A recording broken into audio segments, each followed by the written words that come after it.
Thank you for coming in. After your evaluation, what we've come up with is that you got a little bit of shoulder impingement going on in that right shoulder.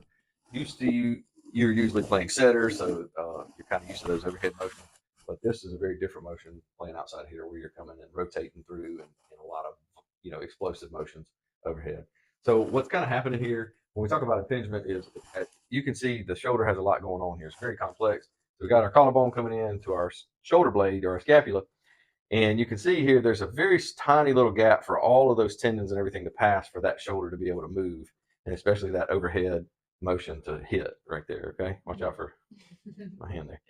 But you can see how that little space there. What we're going to do today is we're going to do 4 different treatments to kind of address some of the different things here. And if we kind of break them down, it goes like this. You're having pain right now. It's at a 6 out of 10. So we're going to do a little treatment to address that pain. Next is the motion itself in the ball and socket joint right here, and we're going to address that. Next is the collarbone motion, because there is a little bit of motion there that we need to kind of help with.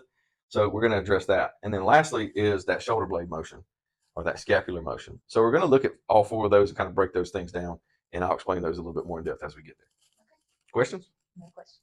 Thank you, Boner. All right, so as we said, we were going to do 4 different treatments here. The first one we're going to do is to address the pain that you're having out of 6 out of 10 is what you said to it. So we're going to try to see if we can do something to take care of that and also help you be able to do some of the other treatments. What we're doing is, what I'm going to be doing is a posterior glide. I'm going to try to take your shoulder joint and just glide it back. The ball and socket joint will move something like this. Okay. You shouldn't feel like you're going to dislocate or anything like that, but you may feel a little bit of tension on the back side of the joint here.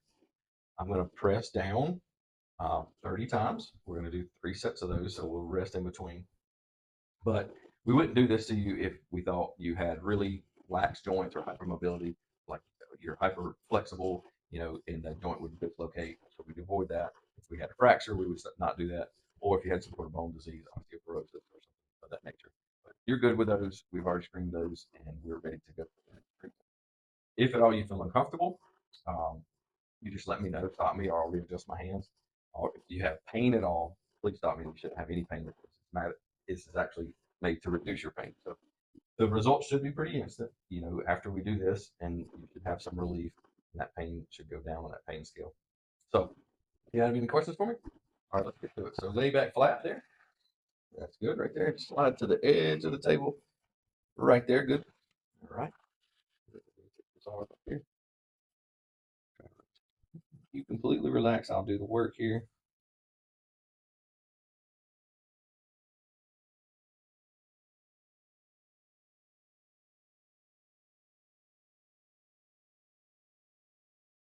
Breathe.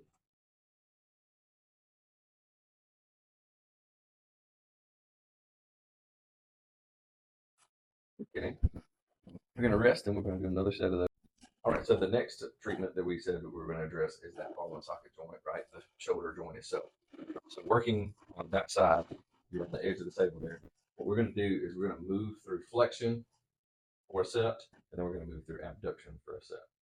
What I'm going to do is I'm going to apply force a lot like that we were doing where I was pushing backwards on your shoulder. I'm going to push pressure here in the front, but I'm going to also have my backhand on your shoulder blade stabilize. The goal here is to help increase that range of motion at that shoulder joint in that rotational where you're having the issue. We would not do this to you if you had a fracture or we thought there was some sort of AC sprain or we thought there was a bony condition and some sort of hypermobility as well. But you're good for those, so we're good. The main thing here is you move to the range of motion where whatever you can get. If it's painful, stop at that range of motion, just before that painful range. If you can move through the full range, go through it. But you shouldn't feel any pain. And if you do feel any pain, let me know. I'll readjust or completely stop the treatment. So, cool. All right, here we go. So, sitting up tall, nice. Here you go. Shoulders back, down the back. Good stuff here. Okay. So remember flexion first. So that thumb going straight up, just like that. Good stuff. I'm just going to apply pressure here on the front side and just stabilize. So you're going to go ahead and move through that. 1, 2, 3, 4, 5, 6. Six. Okay. Now rest, and we're gonna go to the side this time. Okay. So I'm gonna reset that. Force. Straight up. Yep, straight out to the side. Good. 1, 2. You good with that? Yep. Feeling a little It's clicking in clicky there. in there? Any pain with that? No. Good. And That's 6. 6. Very nice. All right, so the third of our motions, we're going to talk about your collarbone. So what I'm going to do in this one is I'm going to push down on your collarbone as you're moving through the similar motions that we were doing when I was pushing on your shoulder joint, ball and socket joint. So if you have any pain at all, please let me know and we'll stop this one. The reasons why we wouldn't do this are if you had an AC joint issue, like where your collarbone meets your shoulder blade, where you had pain. We've had this injury before on the left side, the AC sprain. So if you had that on that side, we wouldn't want to do this. If you had a bony disorder, osteoporosis, hypermobility in your joints, or if you had a fracture that we suspected, we would obviously not do it.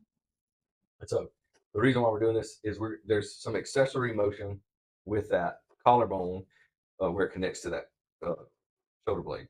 So what we want to do is add to that accessory motion and see if we can open up some of that space and get some of that pressure off of where those tendons are rubbing, causing the issue. So we're going to do 6 of them.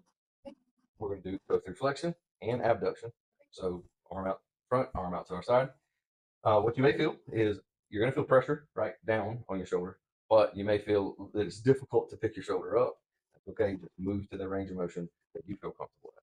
If you feel pain, stop, and we'll stop just before the painful range of motion. All right? Questions? No. All right. So working on AC here.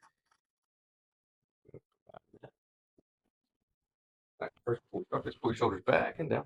Good stuff. All right. All right, now let's go in that flexion motion there, straight in front. Good.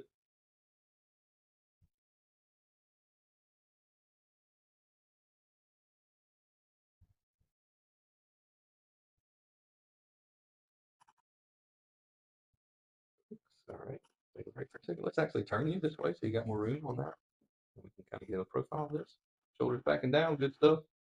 Out of that AC. And going just to the inside of that. All right. Come on forward. I mean, sorry, abducted. Out to the side there. Little bitty popping, clicking there too, huh? Yeah. No pain though? No pain. Good stuff. Nice. All right. Okay, so the last one that we talked about is the shoulder blade movement. So very, very, very important. Stabilize your shoulder is the shoulder blade. So we're going to try to do as a treatment to help that motion a little bit better. Although it may not seem like it's helpful up here, it does a lot in stabilizing the shoulder. So what we can expect is it's going to feel like I'm helping your shoulder blade move through that motion, but you may have more difficulty up here moving. I'm going to apply pressure on your shoulder blade and help to try to rotate, but I'm also going to apply pressure here on the front side to just keep it packed. Notice that I always say keep those shoulders back and down. That's a good posture when we're getting ready to do shoulder stuff, and that's a good habit to get into. If you had some sort of fracture or some sort of hypermobility, we would not want to do these. Obviously, the bony disorders, osteoporosis, we want to avoid this as well. We want to avoid this also if there was an AC issue because where I'm pressing pressure at, it's going to aggravate you with an AC sprain like you had last year on the other side. So, excuse me. We're going to do 6 of these. We're going to go through flexion. I'm sorry, we're going to go through what we call scaption. So a while ago, we moved through flexion, straight out front. The other one was abduction, out to the side. We're going to split that right in that middle, thumb up, right through that range, okay? If you feel pain, stop me. If you get to a point in range of motion where it's painful, just stop there and go back. Just find that range of motion that you have access to. The goal here is to really just try to help with that scapular motion or that shoulder blade motion. Okay? All right, so press pressure, try to find that shoulder blade and kind of cupping it right here. And I'm going to press pressure. Okay, so you're going to move through that range right there, scaption. Good. I'm going to kind of help you rotate. Good stuff.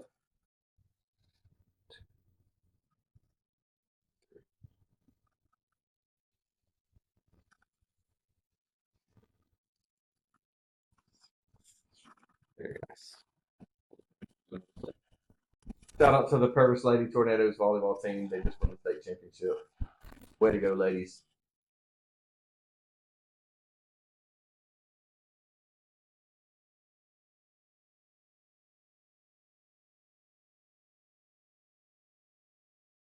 Begin by securing the band on the inside of the door handle. This ensures that it stays in place as we place tension on it. Slide the band up the arm into the divot between the bicep and the deltoid. Pull your shoulders down and back. Begin rotating the palm to the floor with the shoulder held at 90 degrees and the elbow at 90 degrees.